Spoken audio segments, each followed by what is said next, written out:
You probably think that I'm an absolute Luddite because I'm operating on a very old Mac. I think it's a 2013 Mac. Let's have a quick look. It certainly does run version 10.10.5 of OS X, which is OS X Yosemite. If I actually look, I think you can, it tells you on here somewhere. So it does actually tell you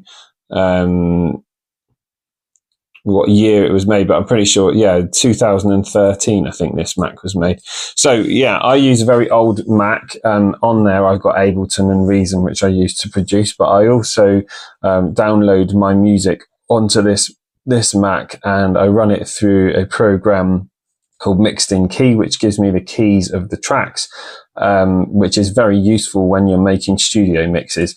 Now, I use some old software. This is like an old version of iTunes, but it's very, very easy to use. And the idea here is that I organize all my music when I download it into batches of 10, because that's what I used to be able to fit onto a CD. There you go. I'm an absolute Luddite. And I organize them into batches of 10, folders of 10. The Mixed in Key program keys up my tracks, and it changes the name of the actual file. So it gives me a key and it gives me a BPM readout, which is just a useful guide, really. And obviously it is not actually the key because it's the Camelot key system. Yeah, we would be talking about like the circle of fifths. If you're a musician, these keys are organized like that. So you can tell which is the next relative key that you can mix into, to increase and decrease the energy, increase the key. So yeah, well, I'll get into that in another video, but basically on the file names, I've got the Camelot key mixing key, and then I've got the BPM, and then I've got the file name.